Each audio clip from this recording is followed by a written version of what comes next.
Baik, kita akan segera memulai untuk kebinekaan yang ke-8 ya. Nah, ini sambil menunggu Pak Kamil ini sepertinya terlempar.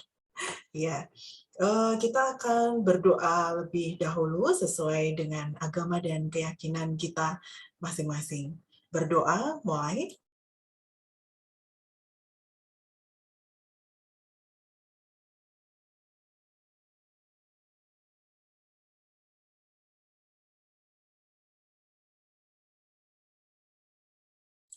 Berdoa selesai. Oke, baik, ini Pak Kamil sudah bergabung kembali.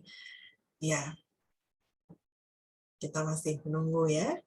Baik, nih Pak Kamil sudah bergabung. Hanya suaranya juga masih belum terdengar, Pak Kamil.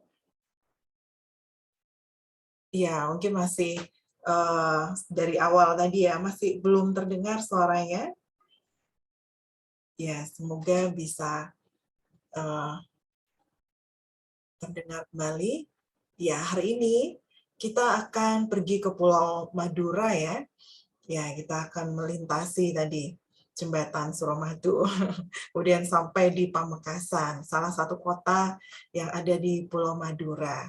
Dan tadi di highlight-nya Kak Nasa juga sudah ada ya, bagaimana batik Madura ini berkembang. Dan di beberapa kota di Madura itu memang memiliki banyak sentra batik gitu ya, atau kampung batik lah, sentra batik yang di sana kita akan salah satunya kita akan pergi ke tempat Pak Kamil ini ya di Pamekasan. Di Pamekasan ada universitas juga. Jadi karena Ibu kemarin minta tolong sama teman-teman yang dari Universitas Madura, ya, dan tinggal yang ada di daerah Pamekasan ya. Jadi kita beruntung sekali hari ini Pak Kamil bisa bercerita kepada kita tentang filosofi batik Madura. Itu. Oke, baik. Pak Kamil, apakah sudah bisa mendengar suara saya, Bapak? Ya, belum terdengar. Ya, sepertinya Pak Kamil ini ya punya masalah tadi di awal untuk connecting ke audio. Semoga bisa teratasi segera. Iya, Pak Kamil sudah bisa mendengar suara saya? Oke, baik. Kita masih menunggu Pak Kamil ya. Iya, baik. Pak Kamil sebenarnya menyampaikan kalau tidak menyiapkan slide begitu, tapi akan bercerita, ngobrol dengan kita sambil katanya ditunjukin tentang motif-motifnya gitu, karena Pak Kamil sepertinya juga membuat banyak motif ya. Nanti kita akan tahu lebih banyak. Ya, Pak Kamil sudah dengar suara kami? Oh, masih belum. Iya, masih belum, Bapak. Iya, masih belum terdengar. Iya, atau mungkin berkenan live kembali, live Zoom, mengulang dari awal gitu, Bapak. Oh ya, Pak Kamil mengulang dari awal. Oke, baik. Apa kabarnya ini mahasiswa? Iya, di rumah ya, karena beberapa mahasiswa yang lain ada kegiatan keluarga, kemudian juga ada kegiatan di kampus gitu ya. Oke, baik. Ya, ini Pak Kamil sudah bergabung kembali. Ya, semoga teman-teman yang lain bisa segera join ya, meskipun mungkin ada kegiatan yang bersamaan. Ya, Pak Kamil,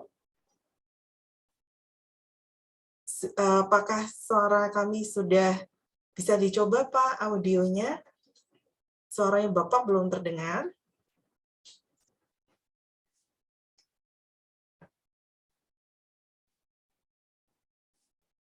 Sepertinya kok belum bisa ya. Iya, masih belum bisa Bapak, belum terdengar.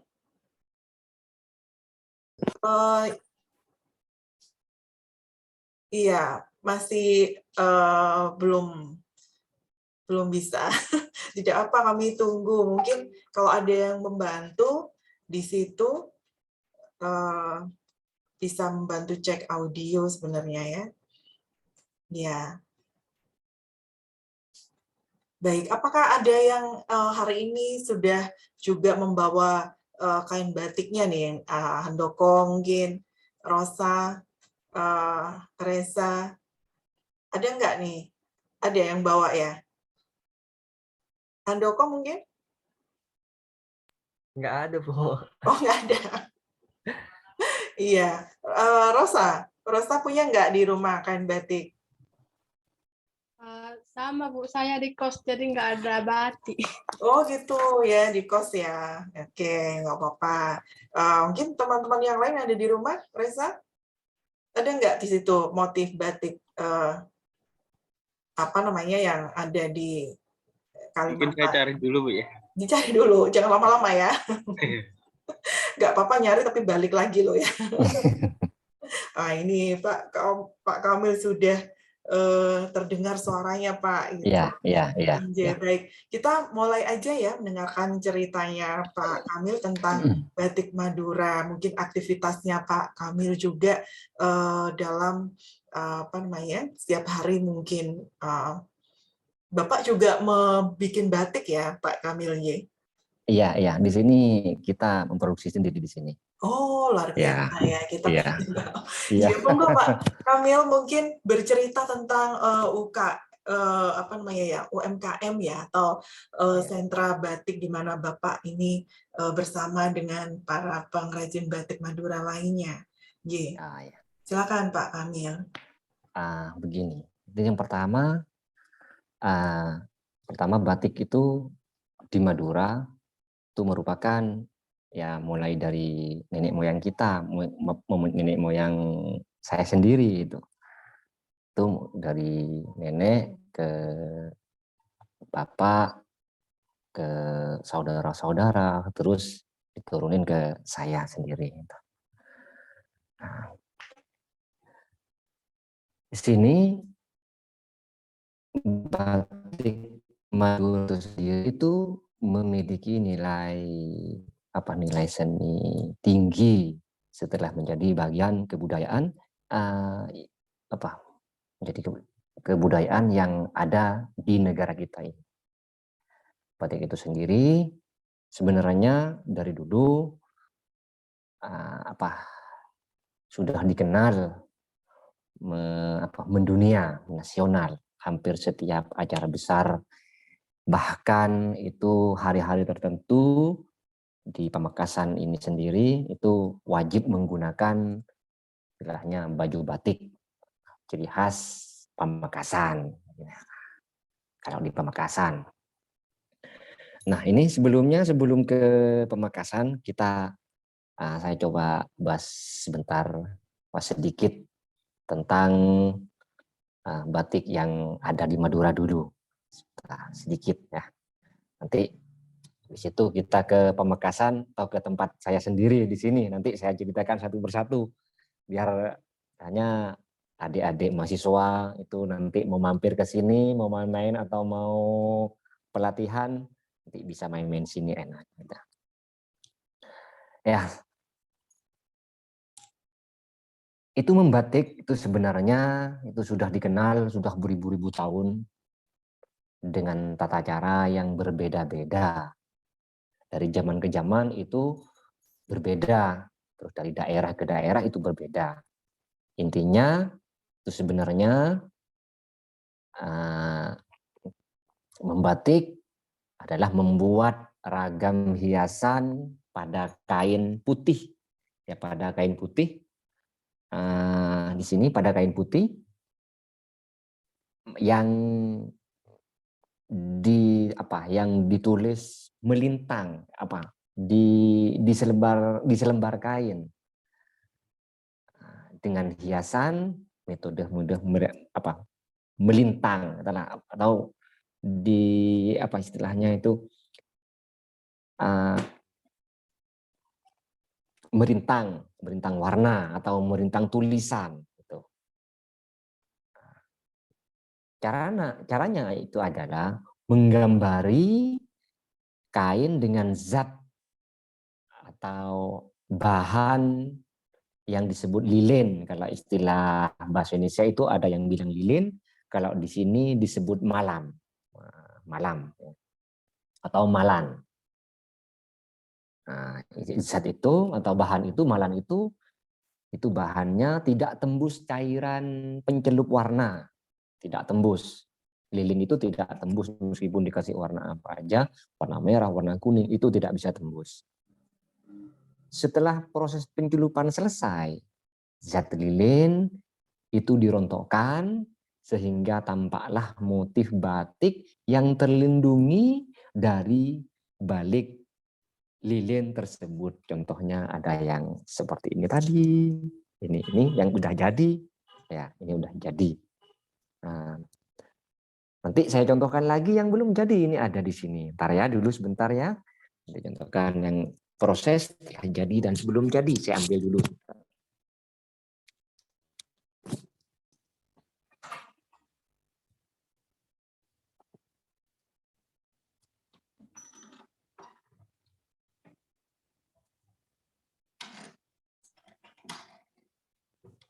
Ya, kita tunggu.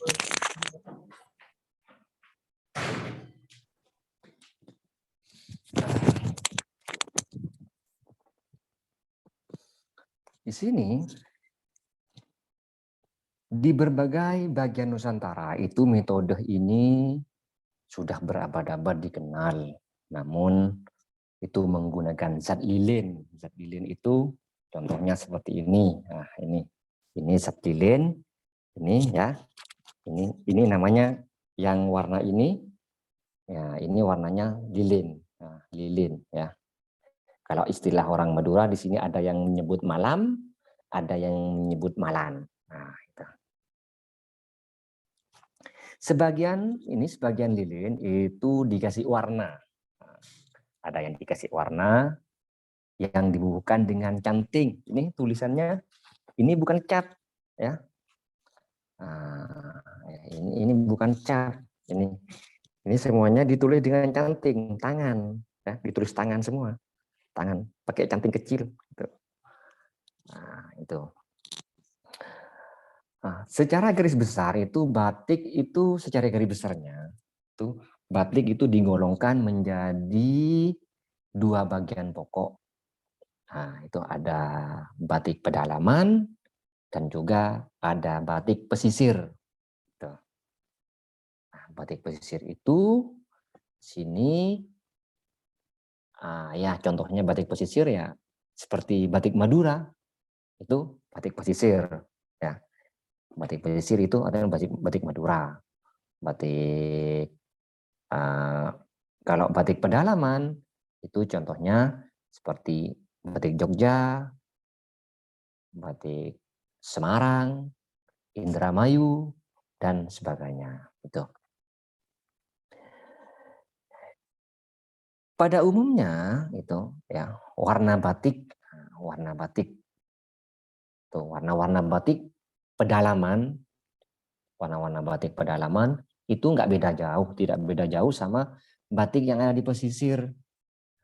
Nah, cuma di sini saya contohnya yang pedalaman itu nggak ada. Itu yang ada di sini cuma ada yang pesisir aja cuma. Nah, itu bedanya. Kalau masalah warna itu agak mirip gitu, agak mirip. Terus batik pesisir, nah, kita sekarang ke batik pesisir aja. Soalnya kalau batik pedalaman seperti batik Pekalongan, batik Semarang itu saya di sini nggak ada contohnya gitu. Ya, jadi ke batik pesisir aja, langsung ke batik Madura saja, istilahnya biar lebih jelas gitu. Batik pesisir itu adalah hasil dari daerah-daerah yang dekat dengan pantai. Gitu. Pantai, nah, contohnya ya itu ada lagi Tuban, Madura, Lasem itu juga masuk ke batik pesisir. Warna batik pesisir itu biasanya lebih cerah. Kita kasih contoh di sini ada contohnya. Nih. Biasanya itu ada warna-warna terang. Batik pesisir itu warna-warna terang umumnya. itu ada warna kuning, warna merah. Ini sebagian contohnya ini seperti ini. Ini contoh batik pesisir. Nah, hitam. Soalnya ini dulu kata kalau menurut orang tua saya di sini, bapak, ibu atau nenek saya, itu warna di Madura itu hanya ada 3. Ada 3 warna katanya. Ada warna hitam, merah, coklat itu cuma itu aja kalau pada zaman dahulu. Nah, itu yang membedakan batik pesisir dengan batik pedalaman.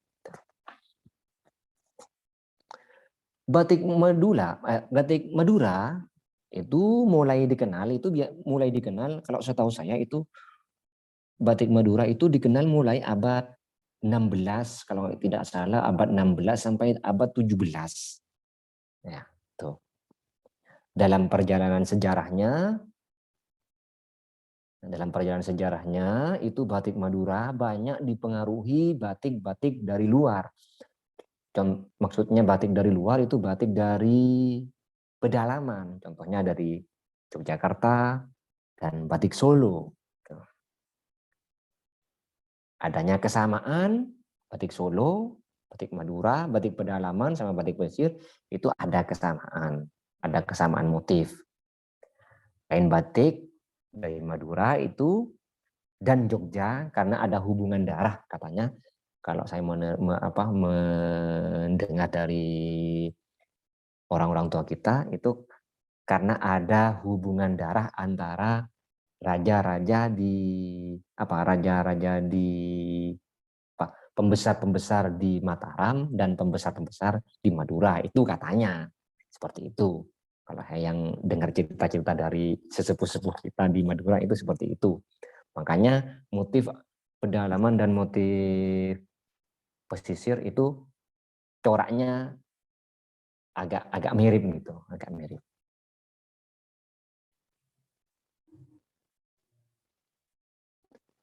Di sini tokoh penting juga ada, tokoh penting yang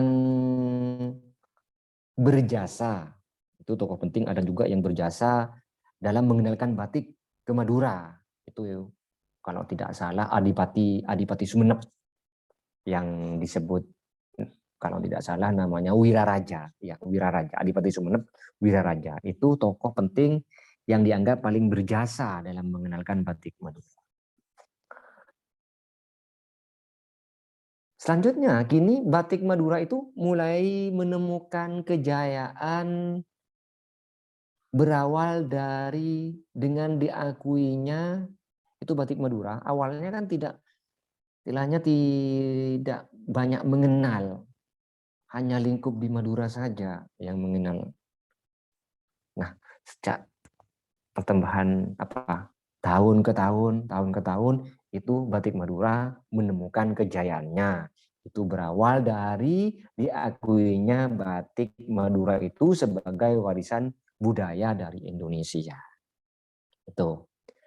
Dengan berdirinya itu yang pertama, itu yang paling sangat menonjol itu dikenalnya batik Madura itu dengan berdirinya jembatan Suramadu, ya, jembatan Suramadu yang menghubungkan antara Pulau Jawa dengan Pulau Madura. Itu. Semakin mempermudah itu Suramadu. Kenapa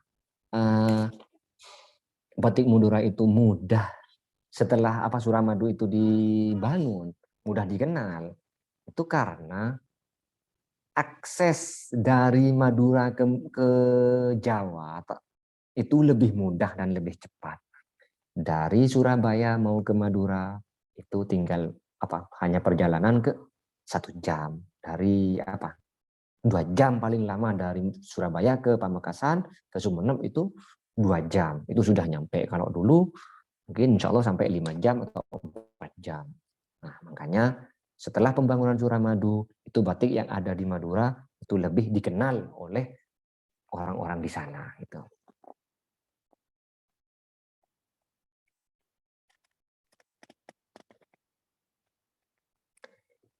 Batik Madura itu dibagi menjadi 4 bagian.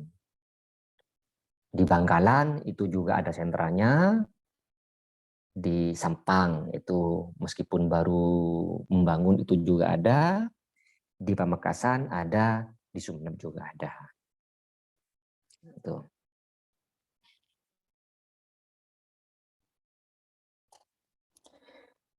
Kalau di Bangkalan itu sentra batik itu yang ada di Bangkalan yang terkenal itu biasanya batik gentongan. Nah, itu sentra batik yang ada di Bangkalan.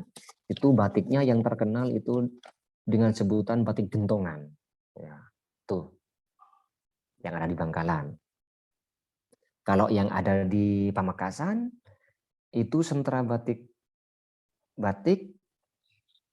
Banyumas yang terletak di Kelampar, terus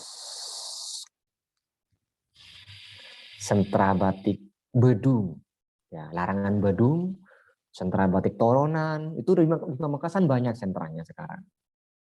Kalau di Sumeneb itu cuma satu, itu sentra batik Pakandengan, itu hanya satu. Kalau di Pamekasan itu alhamdulillah berkembang pesat kalau sentra batiknya, sentra batik Banyumas yang ada di Kelampar, sentra batik Bedung, sentra batik Toronan, dan sentra batik kalau nggak salah yang terakhir ini sentra batik Koel, ya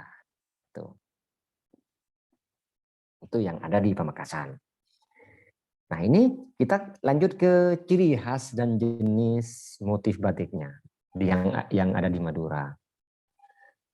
Batik Madura itu memiliki ciri khas tersendiri yang berbeda dengan batik dari daerah-daerah lain. Ya pasti itu beda. Saya sendiri sebagai pengrajin, antara produk saya dengan produk teman saya atau sentra-sentra yang lain itu beda. Saya tahu meskipun barang saya mau dibawa ke Eropa atau bawa ke Cina atau bawa ke Surabaya, itu saya paham itu, oh ini produksi saya, oh ini produksi saya, itu saya paham. Nah, makanya di sini kalau dikatakan bahwa batik Madura itu mempunyai ciri khas, gitu.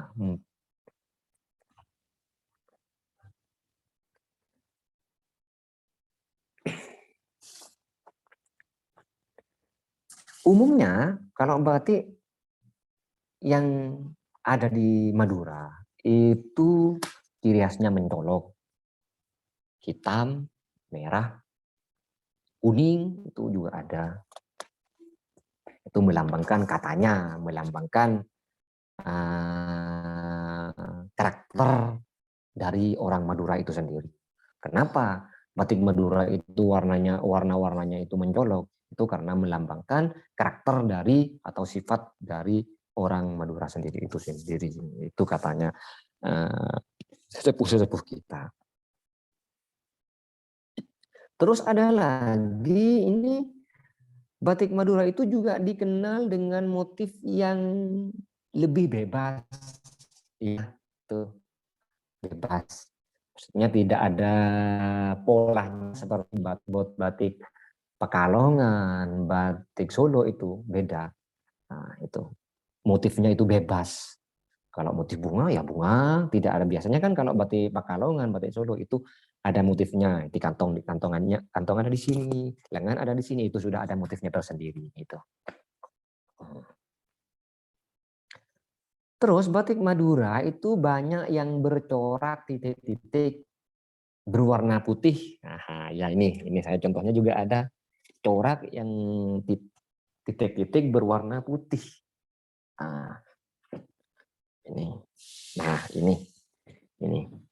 Nah, ini corak titik-titik yang berwarna putih. Ini di sini ada yang menyebut motif sese. Terus ada juga motif sese itu motif kulit ikan. Ada yang bilang seperti itu. Tapi ada juga motif titik putih itu motif taburan garam sesuai dengan keadaan yang ada di Madura, seperti itu. Nah, ya. Terus motif batik Madura itu juga memiliki ciri khas tersendiri yang tidak dimiliki oleh batik daerah lain. Nah, ini mudah dikenal, ya, mudah dikenal. Adanya warna merah pada motif bunga, ya jelas. Ini ada juga contohnya, ya. Ini motif bunga. Nah, ini ada warna merah. Ini pasti ini warna merah. Nah, ini pasti kalau di batik Madura asli Madura itu pasti ada corak merahnya seperti ini. Itu ciri-cirinya. Mudah dikenal. Secara garis besar karakteristik batik Madura dapat dilihat dari dua hal: warna motifnya. Dari segi warna, karakteristik warna, ya, itu warnanya cenderung berani dan tegas, ya. Warnanya cenderung berani dan tegas.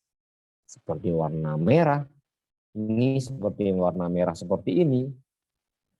Ini warna merah seperti ini, warna kuning, warna biru.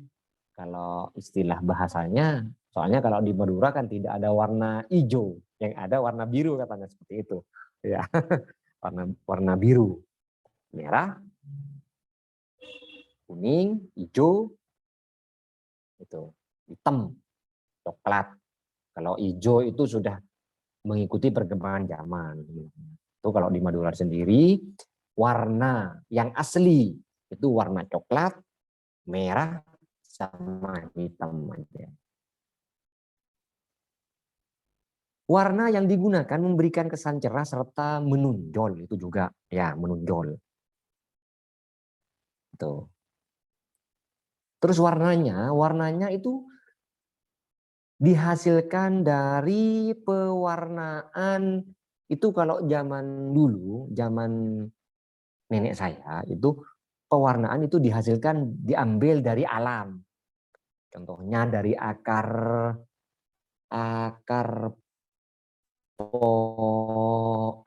pohon, itu juga bisa. Dari daun mengkudu, itu juga menghasilkan warna juga. Nah, terus untuk menghasilkan warna, daun mengkudu itu dicampur dengan tawas. Ada juga yang biasa mencampur dengan air kapur. Ya, itu.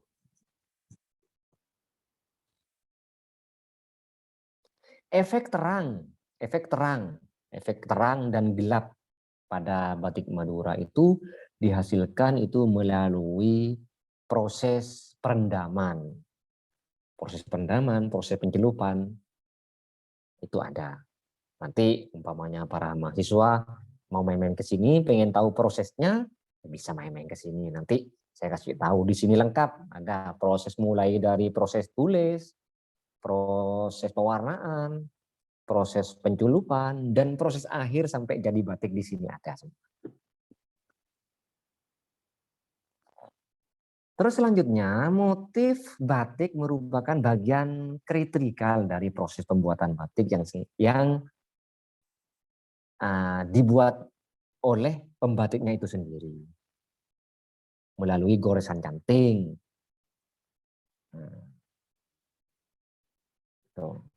Ciri khas lainnya yang dimiliki oleh batik Madura adalah banyaknya tarikan garis pada satu desain batik. Contoh, kalau di Pamekasan atau batik Madura itu dikenal dengan motif sekar jagat. Ini namanya motif sekar jagat seperti ini, kotak-kotak. Ini semuanya garis-garis. Ini namanya motif sekar jagat. Ini asli Madura. Terus ada juga lagi motif yang biasa digunakan tiap peringatan hari ulang tahun atau hari jadi kota. Itu biasanya juga ini dipakai, seperti ini dipakai. Itu juga kadang ada yang menyebut batik bangsawan, itu sama seperti ini, cuma bedanya beda warna aja, lebih kuning sama coklat. Nah, contohnya seperti ini. Bentar.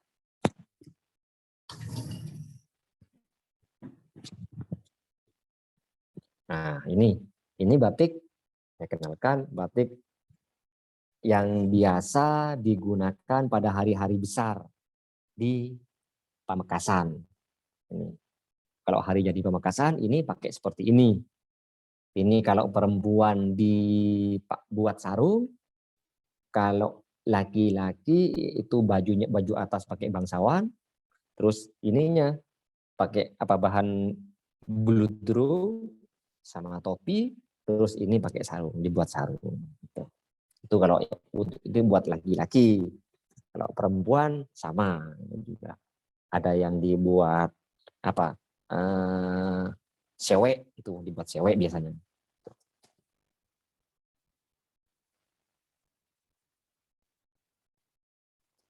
Di Madura itu membatik itu merupakan warisan turun-temurun, ya. Betul, warisan turun-temurun. Itu tidak ada gurunya. Itu semuanya warisan. Tidak tanpa cuma awalnya cuma ikut-ikutan membatik, ikut-ikutan mewarna. Itu warisan turun-temurun. Corak dan warnanya itu sangat unik, bebas dan unik. Satu helai kain itu dibuat dengan keterampilan individu secara satuan kain. Ya, ini beda antara individu yang satu dengan yang lain, itu beda hasilnya. Ada yang sudah biasa yang terampil membuat kotak-kotak, ada yang terampil membuat cuma daun saja, ada juga yang terampil cuma mewarnai saja. Itu tergantung dari keterampilannya masing-masing. Bahkan saat sekarang mereka masih mempertahankan, saya sendiri sama pekerja-pekerja saya itu masih mempertahankan cara-cara tradisional. Ya, pembuatan batik itu masih dilakukan dengan cara-cara tradisional. Ya. Dari dulu saya sampai sekarang mulai belajar membatik itu sudah mencari cara bagaimana cara membatik itu secara cepat, bagus, cepat, itu tidak ada. Ya. Sampai sekarang itu membatik itu masih dipertahankan pekerjaan-pekerjaan secara tradisional itu. Karena masih belum ada cara terbaru mengerjakan batik itu dilakukan dengan cara modern. Ciri khas batik Madura itu berdasarkan asal daerahnya. Pamekasan itu warnanya lebih kemerah itu berani. Ya. Warna-warna tajam itu batik Pamekasan. Nah, seperti yang saya jelaskan tadi, kasih tahu tadi itu batik Pamekasan itu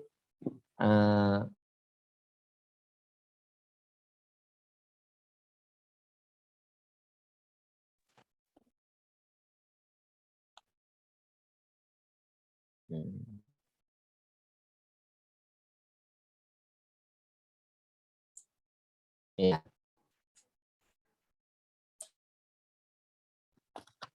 Ya. Nah, seperti yang saya jelaskan tadi, itu batik Pamekasan itu dikenal dengan batik Sekar Jagad yang seperti saya jelaskan ini tadi. Contohkan ini batik Pamekasan asli seperti ini. Nah, terus Bangkalan, kalau di Bangkalan itu dikenal dengan batik Tanjung Bumi. Nah, Tanjung Bumi. Ya. Itu batik Tanjung Bumi. Itu yang ada di Pamekasan.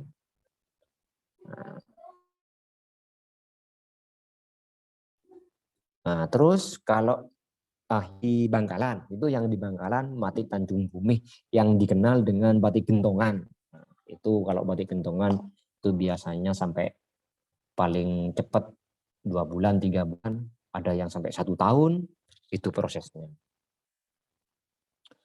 Nah, terus selanjutnya di Sampang. Nah, Sampang ini baru, bisa dikatakan baru. Nah, dengan batik kotah,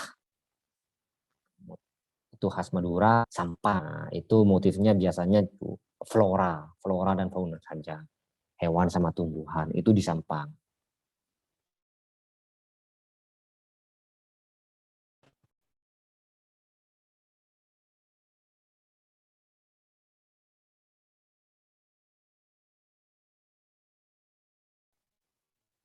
Terus selanjutnya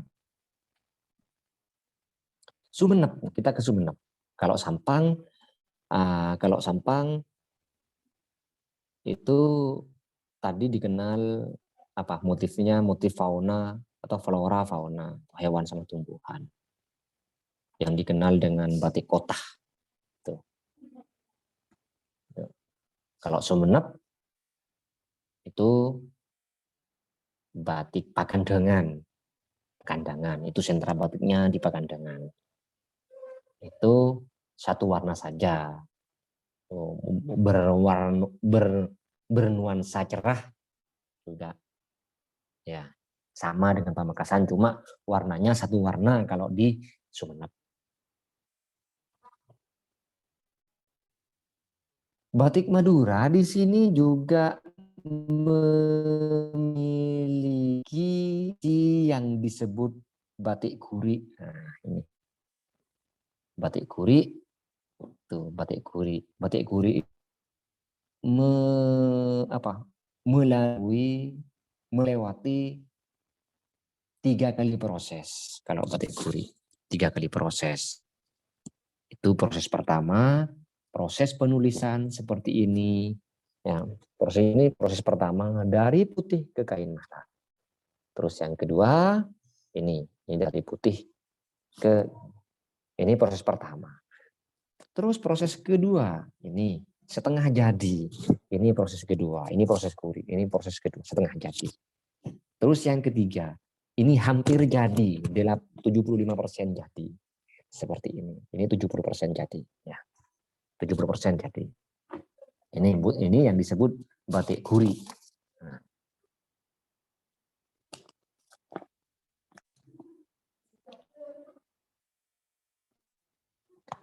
Selanjutnya, orang Madura itu biasanya diberi nama batiknya itu, biasanya di Madura itu biasanya diberi nama berdasarkan prosesnya.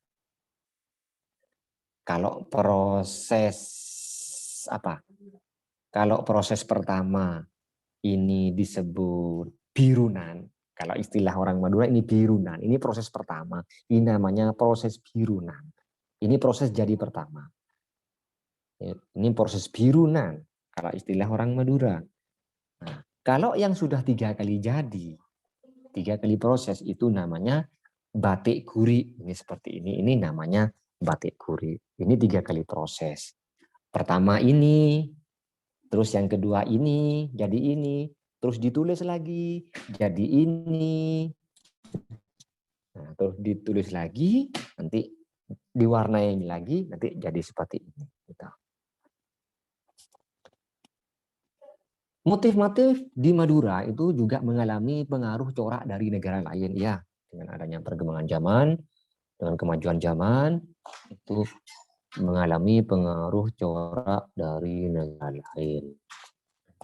Contohnya motif pusung atau yang disebut motif pocok rebung. Nah, di sini juga ada saya contohnya. Nah, motif pocok rebung ini seperti ini. Ini coraknya. Ini bentuk segitiga mengerucut ke atas, full satu kain. Terus ada motif buketan. Istilah Maduranya bukit, gunung, ya, buketan atau gunung. Terus motif burung, motif apa lagi? Motif ramo, ya, motif ramo. atau pucuk rebung seperti itu. Di motif yang ada di Madura. Nah, di sini motif pusung itu dilihat dari bentuk kepala kain batiknya. Itu apa? Bentuk segitiga, bentuk segitiga ke atas, yaitu pusung. Mengerucut ke atas atau di bentuk rebung, seperti pusung itu. Terus yang kedua, batik buketan itu pengaruh asing, juga pengaruh asing yang sering terdapat pada badan kain sarung batik Madura. Terus batik burung, ada burung merak, ada juga burung macam-macam, ada burung hong. Kalau burung merak itu dari Indonesia, burung hong yang sering diambil itu kalau di Tanjung Bumi itu ngambil dari burung hong.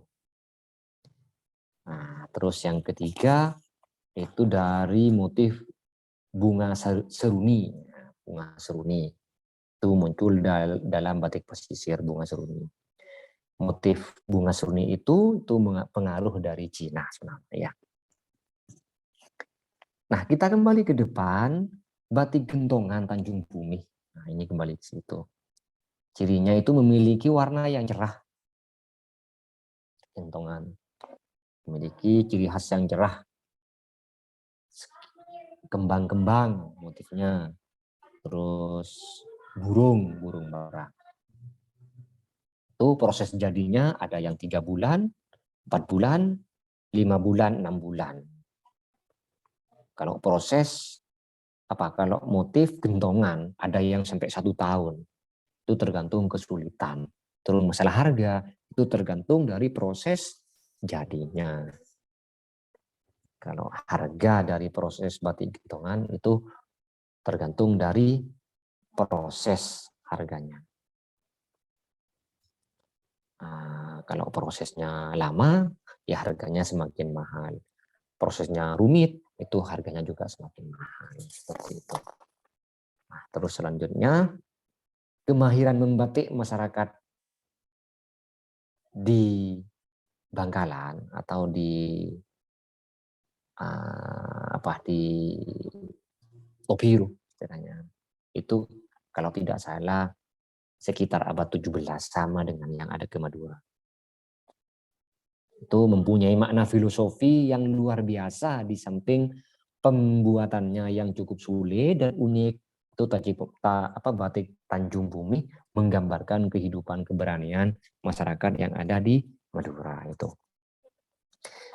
Karakter lainnya dari batik khas Madura yang terkenal dengan sebutan batik Tanjung Bumi ini adalah seni corak dan motifnya. Ya. Motifnya itu menggambarkan nelayan serta hewan-hewan yang ditemui saat melaut. Ya, itu banyak ada yang biasanya para bapak itu menemui motif kadang pada saat melaut itu sering ada motif kerang, itu ada motif motif perahu seperti yang di lagu tadi, tanduk majeng itu juga ada di sana. Seni batik tulis yang menjadi batik khas Madura ini biasanya dikerjakan oleh para ibu, ya, para ibu. Tapi sekarang dengan perkembangan zaman, tuh para bapak juga ikut andil dalam seni membatik. Tapi itu lebih banyak kalau di sini di Madura ini lebih banyak kaum ibu yang membatik. Kaum bapak di sini hanya membantu saja, gitu. Membantu hal-hal dalam pewarnaan. Tuh,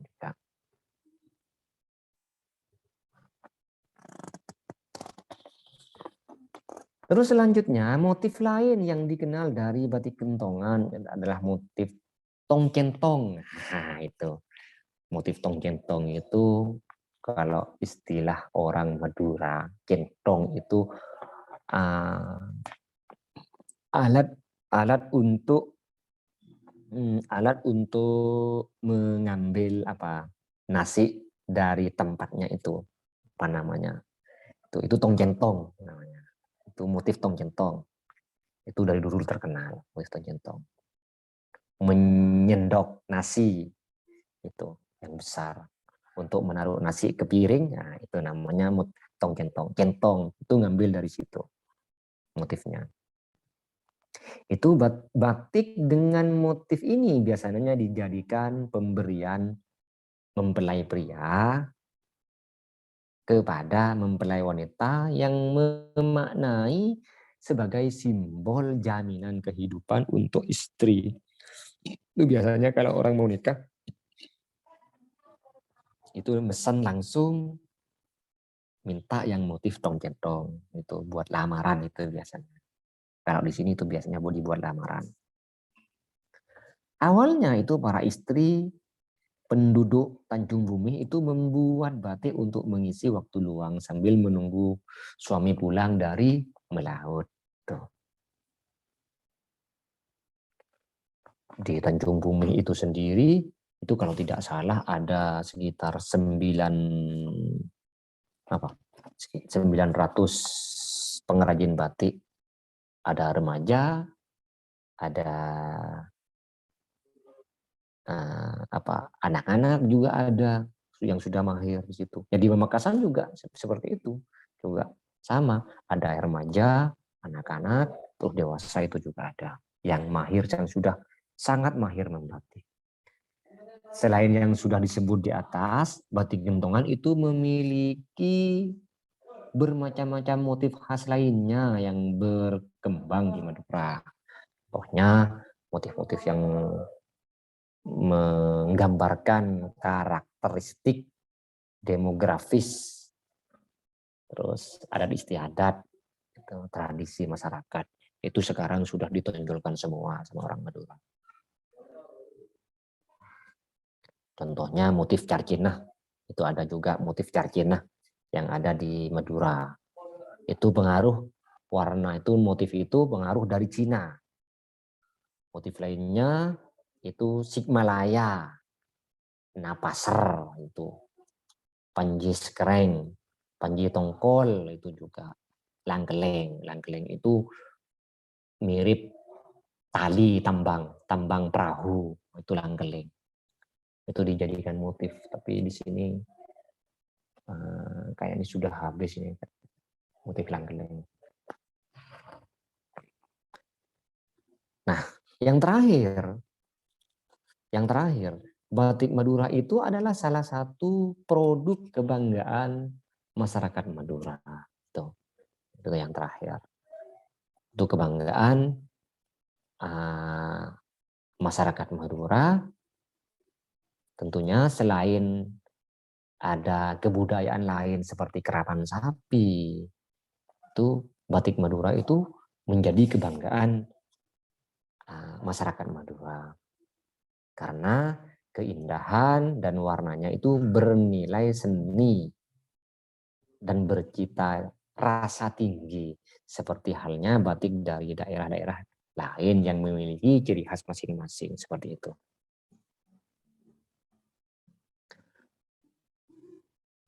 Madura itu sebagai sentra batik Indonesia menunjukkan ciri khas tersendiri dalam batiknya. Ya.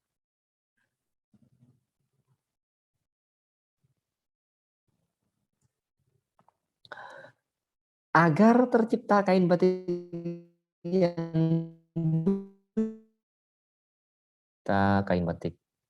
yang benar dan berkualitas, belajar kualitas yang tinggi, punya nilai jual yang tinggi, itu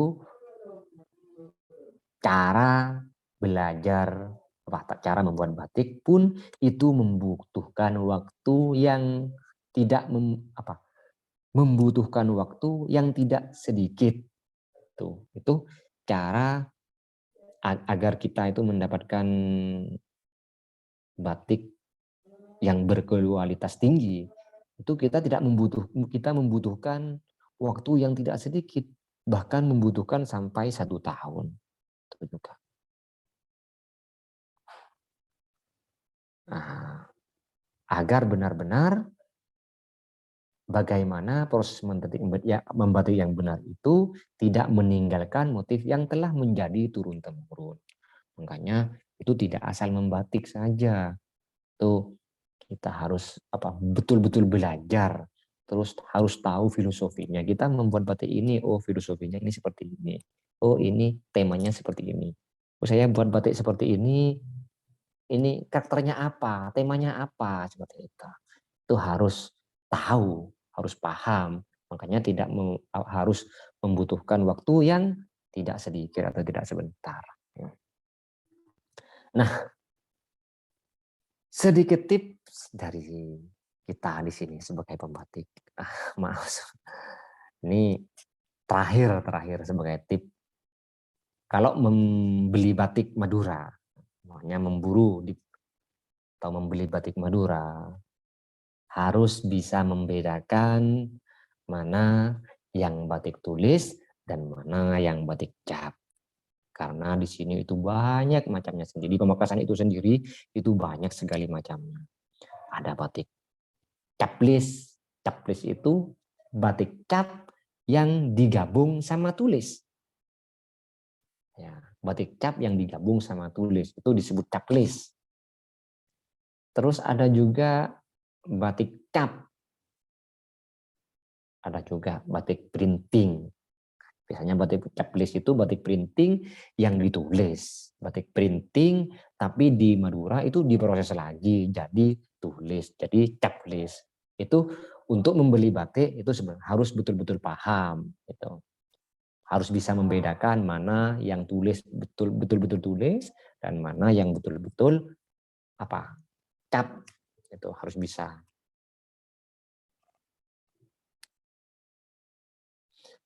Terus batik cap bedanya, tip-tip dari saya. Terakhir tip-tip dari saya kalau beli batik itu yang pertama, kalau batik cap itu biasanya ada kotaknya. Ada sekatnya, ada garisnya. Itu kelihatan, beda dengan batik tulis. Terus motifnya monoton sama, dari atas ke bawah itu sama. Nah, ini saya ada juga di sini contoh batik cap ini ada.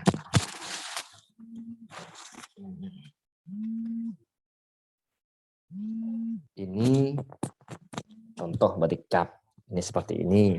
Ini contoh batik cap. Ini batik cap ada. Ya, jadi harus betul-betul pintar membedakan. Terus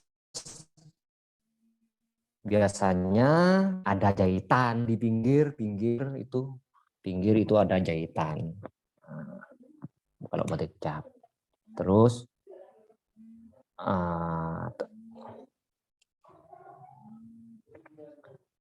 batik yang murni tulis itu, kalau yang murni tulis itu pinggir tidak ada jahitan.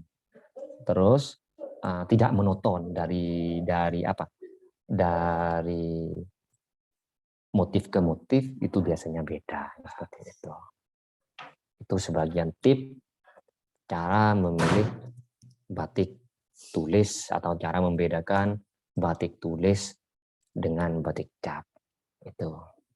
Ya, terima kasih dari saya.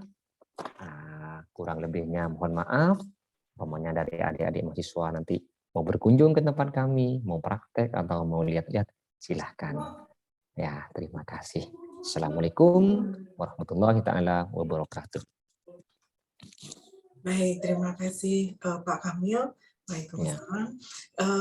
Ya, kita tadi sudah banyak mendengar ya tentang proses membuat batik, bahkan mungkin kita juga tadi dapat gambaran tentang bagaimana prosesnya. Dan kalau tadi ini Bapak kami mendengarkan sebelum mahasiswa mungkin juga ingin tahu lebih banyak tentang batik Madura, mungkin ada yang ingin saya tanyakan juga ya, karena tadi mendengarkan Bapak bercerita tadi gitu bahwa batik atau sekarang yang Bapak geluti ternyata adalah warisan keluarga gitu ya, yang diturunkan dari leluhur, kemudian dari sampai ke orang tua, sampai akhirnya ditekuni oleh Pak Kamil sekarang ini gitu. Itu sejak umur berapa Bapak dilibatkan oleh orang tua, misalnya ini cara membatiknya, kemudian mengenal tentang batik itu sendiri dari pekerjaan sehari-hari dari kedua orang tua. Itu sejak umur berapa Bapak dulu dilibatkan? Itu kita diperkenalkan ke batik itu mulai sejak SD kalau nggak salah, mulai kelas 5. Kita mulai kelas 5 SD itu sudah diperkenalkan dengan batik. Sudah tiap hari itu. Iya. Itu awalnya kalau misalnya umur kalau 5 SD itu kan mungkin umur 10 tahun gitu ya. Iya. Umur 10 tahun kemudian itu yang pertama kali yang dikenalkan apa ya Bapak, melipat-lipat atau sudah mulai gambar atau apa gimana? Iya. Itu yang diperkenalkan cara mewarnai aja dulu. Cara mewarnai dikasih warna seperti ini, kasih warna-warna nah seperti ini warna-warna merah cuma gitu. Itu diajak bantu-bantu, ayo bantu-bantu kasih warna ini biar cepat selesai gitu. Oh iya, jadi malah pewarnaan ya yang pertama kali dikenalkan ya. Gitu. Ya menarik sekali. Tapi ini Bapak memang tertarik untuk membatik karena biasanya kan kalau kelas umur 10 tahun kan lebih senang main sepak bola atau layangan ya Pak. Iya. Tapi ini atau main kelereng gitu kan. Tapi Bapak sudah mulai ini ya istilahnya itu mengenal tentang pewarnaan, dan kemudian kira-kira apa yang membuat ini ya Bapak memang ya saya ingin mengembangkan batik Madura itu sebenarnya apa Bapak? Apa karena memang ini amanah dari orang tua atau dari ada hal lain gitu yang ingin kenapa Bapak menekuni tentang batik ini Bapak? Ya yang pertama amanah dari orang tua. Terus yang kedua hasil, dan kalau dilihat-lihat itu istilah lebih meskipun hasilnya tidak begitu besar gitu, perolehannya tidak terlalu besar, itu kayaknya lebih berkah gitu ke situ. Gitu ya. Jadi ada kepuasan gitu ya, bisa ada kepuasan. bisa mengekspresikan tentang itu.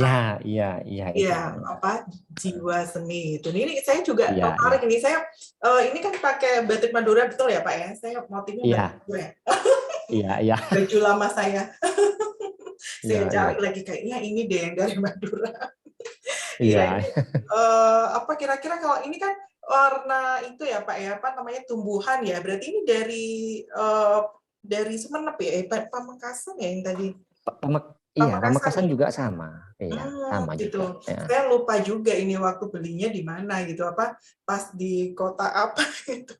Karena yang saya pasti pas pada saat kampus itu berwisata bahari itu udah bertahun-tahun yang lalu gitu. Oh iya, jadi saya jadi ingat ini saya motif bunga berarti kan, motif bunga gitu. Sama ada juga ada seragam juga di kampus tuh yang katanya itu motifnya Pak Kamil hilang. Ada. Yang motifnya itu ini ya Pak, senjata badik ya. Senjatanya orang Madura itu parang ya. Arik lancor. Kayak arik lancor. Gitu ya. Yang arik lancor, iya. Ya itu ada di. Tapi kayaknya udah lama jadi nggak diinikan lagi, nggak saya pakai gitu. Baik. Nah, ini menarik sekali ya. Adi, masing-masing kota di Madura itu punya ciri khasnya sendiri, Tanjung Bumi, kemudian tadi Pakendengan gitu ya, di Sumenep sangat sangat menarik ya. Itu kalau dari Bapak ini, Bapak kan juga ngagum ini ya, pakai batik Madura hitam putih. Ini motifnya apa Pak? Sisik itu ya? Sisik ikan atau gimana itu motif yang dipakai Bapak? Segitiga junjung derajat kalau ini. Kalau pakai junjung derajat. Junjung derajat. Ini artinya apa itu Pak?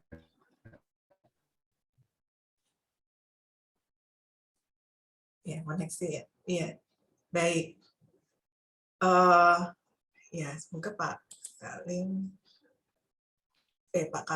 Kamil ini balik lagi nih. Oh ya, ini sudah kembali. Ya, Iya. ya Bapak, maknanya apa nih yang junjung derajat itu? Yang apa yang Ini dipakai Bapak? perjalanan ini ya, kalau yang junjung derajat itu perjalanan hidup seseorang.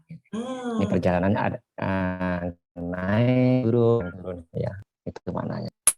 Oh gitu ya, jadi Iya, luar ya. biasa ya. Jadi kita bisa belajar bahwa untuk menghasilkan sebuah sesuatu yang indah itu ternyata butuh proses. Jadi Iya, iya. tidak mudah, tidak sesuatu yang murni, hasil yang indah itu harus dilewati dengan proses yang panjang. Tadi bahkan ada yang 1 tahun Iya. baru bisa jadi gitu. Artinya bahwa segala sesuatu Iya. yang hasilnya memang baik itu tidak bisa kita dapatkan sebenarnya dengan mudah, tapi ada sebuah proses panjang yang harus dilakukan, ketekunan, konsistensi, kemudian juga ya tadi ya Pak, utun gitu ya, atau orang Jawa itu telaten Iya. untuk Iya, bisa menghasilkan ketelatenan. sebuah karya ya. Oke, baik. Kalau yang pernah Bapak buat ini ya, itu paling mahal berapa Pak? Yang pernah sampai sejauh ini yang memecahkan rekor gitu? Kalau yang saya buat itu soalnya kita di sini istilahnya pengrajin. Di sini saya Iya. sebagai pengrajin. Itu yang kita buat itu paling mahal masih ke tahap ya biasa 1 juta gitu. Paling Oh, mahal itu. gitu ya. Iya. Iya, Iya. ya. Itu motifnya apa Pak yang paling mahal yang Bapak buat ini? Itu motifnya sekar jagad cuma halus gitu. Sekar Oh, jagad. iya, Iya. sekar jagad ya. Yang Iya, apa yang tadi halus. batiknya bangsawan tadi ya. Iya, iya, ayah. Iya, iya. Iya, ya. Kalau di Solo juga ada itu ya, Pak, ya motif sekar jagad gitu ya, karena memang Iya, dipengaruhi oleh budaya Solo, Jogja gitu. Oke, baik, iya, ya. menarik Iya, sekali. ya. Kalau yang Bapak buat ini juga sempat diekspor ya, Pak ya? Iya, iya. Itu paling Ke jauh apa? paling jauh itu ke daerah Jawa Barat, ke Jakarta, Oh, masih Bandung, dalam ada ke negeri. Bali, ya Bali, di dalam negeri. Iya, Ya, iya, iya. Oke, jadi ya. luar daerah ya. Oke. Iya, luar daerah. Kalau pengrajin Bapak berapa orang, Pak? Kalau di sini ada 7. 7 ya. Ya, 7 orang. Ya, ya, ya. Baik nih. Mungkin mahasiswa juga ada yang ingin bertanya. Boleh silakan bertanya kepada Pak Kamil nih, mumpung apa yang ingin kalian ketahui juga gitu. Ada mungkin Rosa? Rosa dari tadi ini ya menyimak ya. Silakan Rosa, apa yang ingin kamu tanyakan? Terima kasih, Bu. Saya ingin bertanya kepada Pak Kamil itu terkait yang pengerjaan sampai 1 tahun. Saya ingin mengetahui itu motif batik apa sampai memakan waktu 1 tahun, dan juga untuk motif batik yang lainnya ada nggak yang kayak lebih cepat kayak gitu? Motif batik apa yang lebih cepat pengerjaannya seperti itu? Oh ya.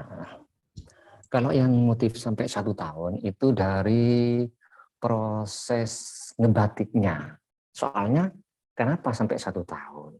Itu batiknya aja itu nggak bisa buru-buru.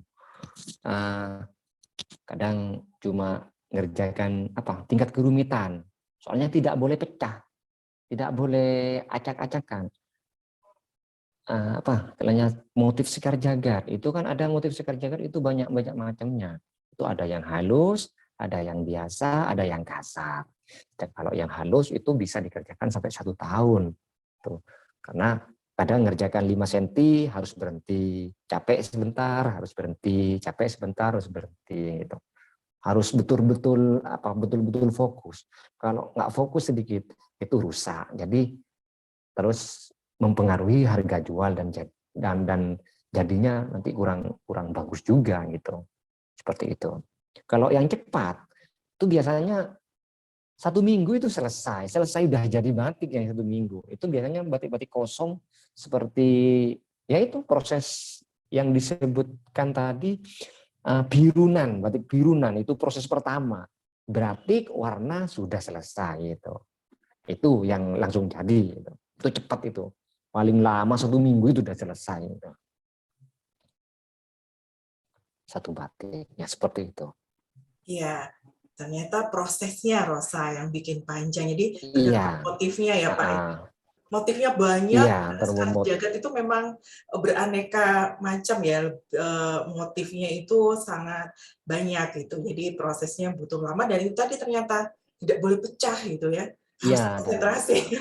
konsentrasinya. Iya. Capek Gitu. sedikit itu harus berhenti, capek sedikit harus Oh, berhenti. iya iya iya, tidak boleh dipaksakan ternyata ya. Iya, Iya, iya, iya. Nah, iya.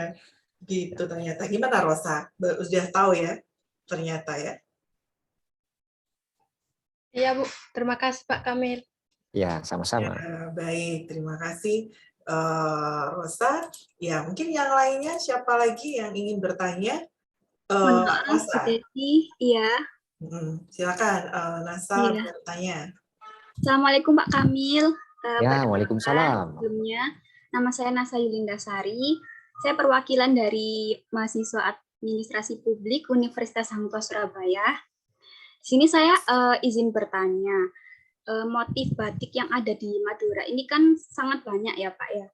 Dari mungkin Pamekasan, Sampang, dan lain sebagainya. Nah itu ada nggak Pak di satu pembuat pengrajin batik itu mengkombinasi motif-motif tersebut Pak? Ataukah hanya satu motif atau bisa dikombinasikan dengan motif-motif yang lain?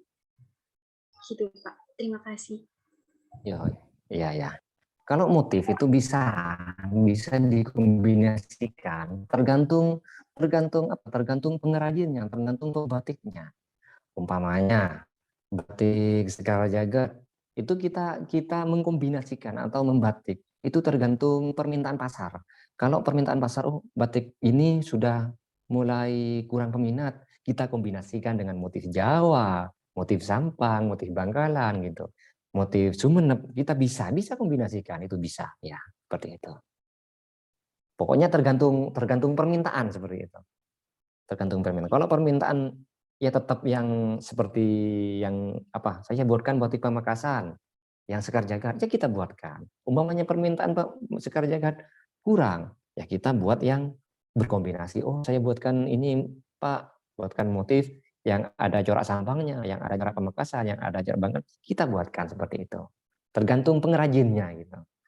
Kekreatifan pengrajin, ya. Ya Pak, baik. Terima kasih Pak atas jawabannya. Ya, sama-sama. Ya, terima kasih Nasa. Jadi ternyata boleh ya Pak, nggak ada pakemnya ya untuk bisa mengkombinasikan sesuai dengan inovasi dan juga kreativitas dari para pengrajinnya. Luar biasa ini ya. Karena motif batik itu sangat banyak, berarti pasti sangat kreatif nih para pengrajinnya untuk bisa membuat sebuah inovasi dan juga kreativitas dalam batik, karena itu tadi ya, sampai saat ini mungkin nggak terhitung itu motif yang dihasilkan gitu dari para pengrajin batik ini. Oke, baik, tadi Nasa sudah bertanya, Rosa, yang lain silakan. Siapa tadi ya? Handoko yang mau bertanya. Ya, baik. Silakan Handoko, ada yang ingin ditanyakan atau kamu mau pesan batik? Mau bertanya, Bu. Soalnya, oke, baik. Assalamualaikum Pak Kamil. Ya, waalaikumsalam warahmatullahi wabarakatuh. Saya, Pak, luar biasa ya Pak dalam proses pembuatan batik. Saya sangat terkesan sekali karena orang yang bisa membuat batik itu mempunyai seni yang tinggi gitu Pak. Luar biasa. Nah, yang ingin saya tanyakan itu Pak, ada beberapa hal. Yang pertama mungkin terkait Pak, pembuatan batiknya itu ada rumah produksinya sendiri atau itu dalam skala itu Pak? Dan apakah semua orang di sana itu bisa Pak itu untuk membuat batik Pak? Karena kan udah terkenal gitu Pak. Dan juga Pak yang terakhir Pak, ini kan membuat batik itu kan tidak mudah gitu Pak, kan udah ditentukan tema dan sebagainya. Nah, saya ini apa ya Pak, berpikir gitu, kok bisa gitu kan misalnya pakai tangan itu bisa serapi itu gitu Pak. Apakah itu ada sebenarnya ada kayak corak awal atau sebagainya Pak, atau spontanitas dalam pembuatan batik itu bisa tercipta gitu Pak, satu batik yang luar biasa gitu Pak. Mungkin itu pertanyaan dari saya Pak. Iya, Ya, terima kasih. silakan Bapak. Iya, itu ya di sini pertama awalnya pada tahap belajar itu kerjanya di sini ada rumah batiknya di sini. Pertama itu tahap awal, tapi setelah lama kelamaan sudah pinter itu dibawa ke rumahnya masing-masing seperti itu. Nah, terus itu yang pertama. Terus yang kedua masalah corak motif. Corak motif itu biasanya tergantung apa? Tergantung keadaan si pembuat. Nah, kadang si pembuat, si pelukis itu, si pelukis keadaan seperti itu. Kalau si pelukisnya kadang lagi apa? Santai, tidak ada istilahnya, tidak ada kerotan, tidak ada pekerjaan yang mendesak, itu biasanya langsung muncul ide-ide yang betul-betul kreatif. Oh, saya buat ini dulu aja biar sepertinya ini harga jualnya bagus. Nah, ya.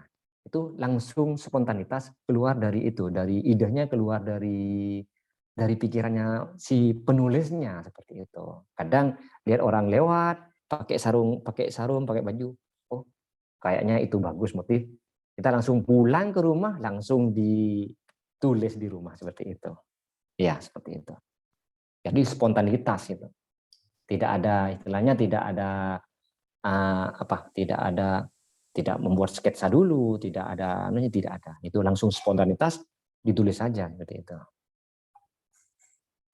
Ya, seperti itu.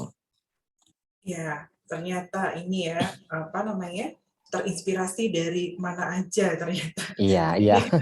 Apa yang ada di pikiran langsung dituangkan gitu ya Pak. Iya. Iya, baik. Gimana Handoko, tertarik untuk belajar membatik nih? Pengen belajar sih Bu, cuman saya itu nggak bisa gambar Bu. Gitu ya. Iya. Iya, baik. Terima kasih banyak Pak. Ada lagi, Handoko, apalagi yang belum jelas? Oh, jelas sih Bu untuk itu. Mungkin Gitu nanti ya. ada terpikirkan lagi, mungkin nanti bisa ditanyakan lagi. Iya, oke, baik. Terima kasih untuk pertanyaannya.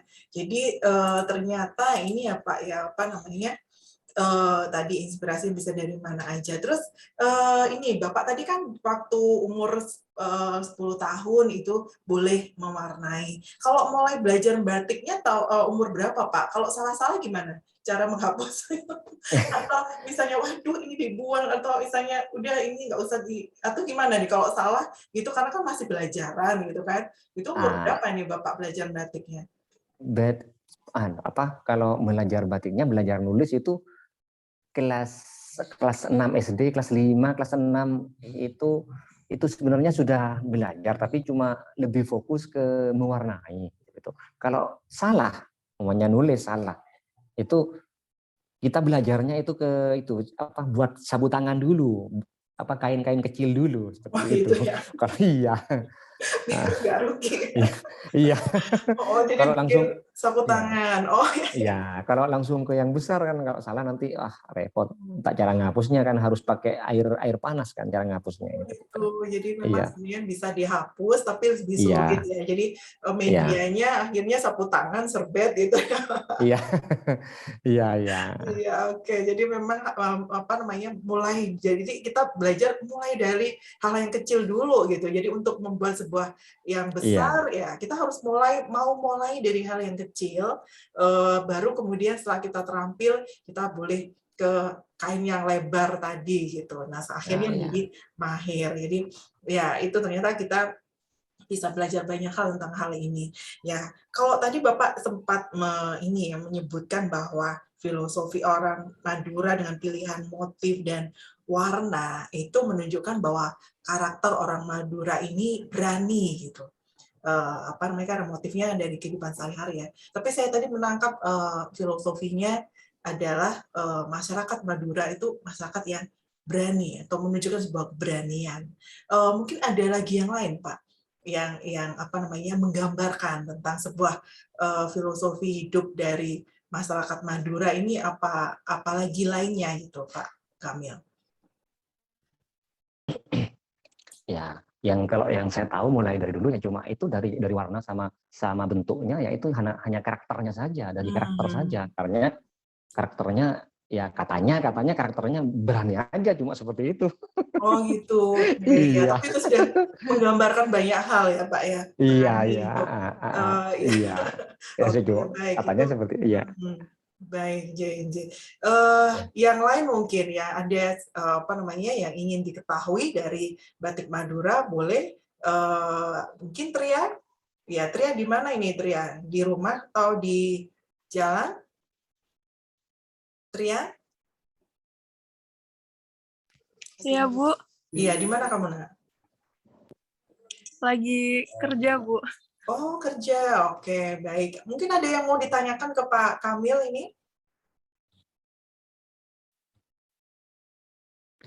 Enggak sih, Bu. Enggak ada. Udah pas aja. Sama disambung sama pertanyaan yang teman-teman tadi juga udah. Oke, baik. Ya, Sarim. Ya, ini Syarim tadi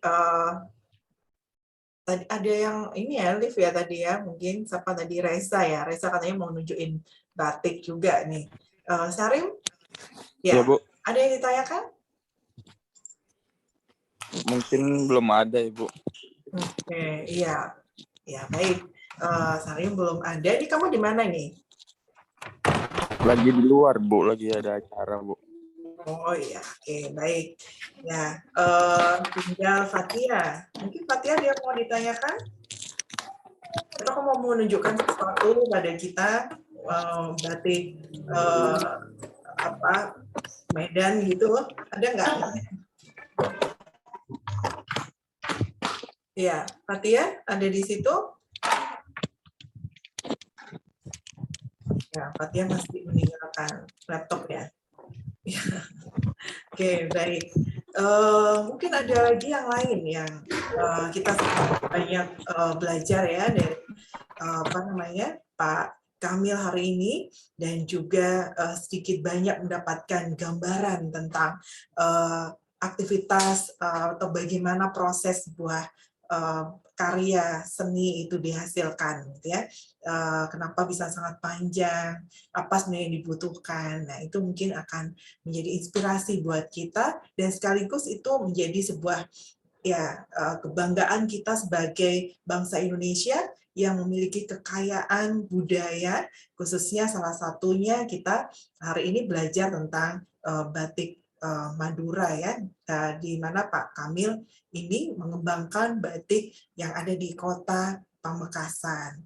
Oke, baik.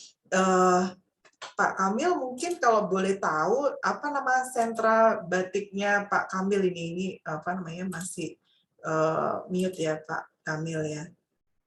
Mungkin bisa di-unmute gitu. Ya, Pak Kamil masih mute.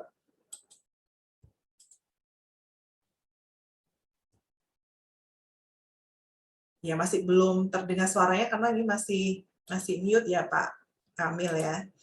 Oke. Baik.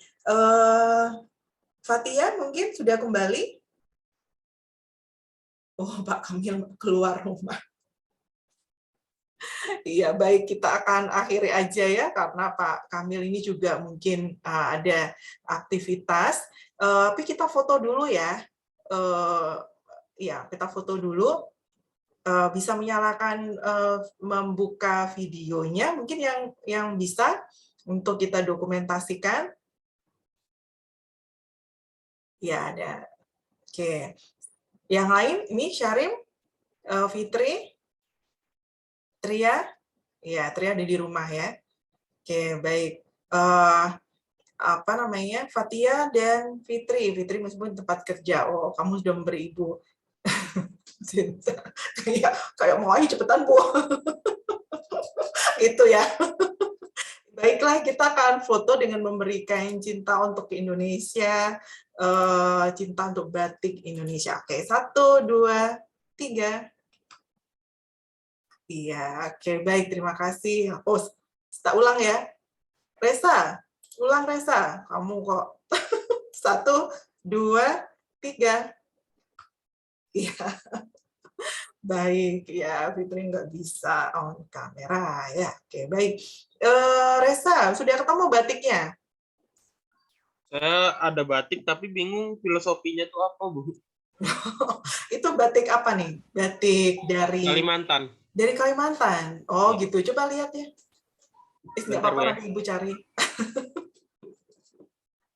Iya, kalau Kalimantan ya Ibu tahunya ini ya, apa namanya? Kalau batik Kalimantan namanya sasirangan kan namanya ya. Jadi apa Ibu punya kalau sasirangan kalau dari Banjarmasin gitu. Tapi kalau dari Kalimantan Tengah Ibu nggak hafal gitu ya.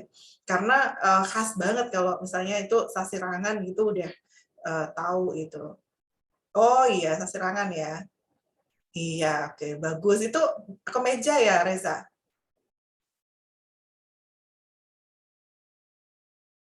Masih mute ya. Iya, Meja, Bu. kemeja ya. Oke, kenapa nggak kamu pakai? Kan cakep tuh pakai itu, ungu. Iya, pakai sasirangan ya. Iya, oke. Apa namanya, Ibu juga punya beberapa, tapi udah lama ya. Ya, baik. Sasirangan juga sama ya, apa namanya, memang motifnya itu agak dominan gitu, jadi nggak sangat banyak, jadi ada bentuk-bentuk yang konsisten gitu dari sasirangan ya, hanya warnanya aja yang macam-macam. Gitu ya, Reza ya. Oke, kamu mamerin Ibu batik ya? Ya, oke deh. Bagus pilihannya, Reza. Warnanya ya.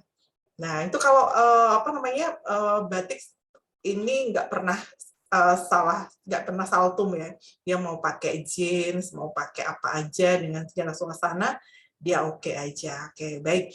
Iya, karena ini Pak Kamil masih unmute, beliaunya di jalan. Tentunya kita sangat berterima kasih sudah mendapatkan banyak hal pagi hari ini tentang proses batik ya, dari semoga Pak Kamil dan keluarga ini sukses dalam mengembangkan batik Madura, khususnya di batik untuk batik Pamekasan, dan ya mungkin di kesempatan yang lain ya, kita tidak tahu kalau Tuhan mengizinkan ya, di antara kita pasti bisa untuk datang ke Pamekasan ya, di tempat Pak Kamil. Oke, baik. Ini kita sudah belajar banyak hal dan kita akan mengakhiri ya untuk kebinekaan yang ke-8. Jadi besok Ibu tidak ada kelas, mungkin minggu depan ya Ibu, karena masih dalam koordinasi. Jadi reschedule-nya banyak ini ya, yang di akhir, karena kita hampir separuh lebih dikit gitu. Ya baik, semoga kita masih terus bisa bertahan ya sampai selesai untuk modul Nusantara, dan masih tetap memiliki semangat gitu untuk bisa belajar tentang Nusantara dan segala macam budaya yang bisa kita dapatkan gitu. Oke, baik. Terima kasih sudah hadir di kebinekaan yang ke-8. Ibu berharap kalian bisa menjaga kesehatan dan juga kita bisa bertemu dalam sesi berikutnya ya.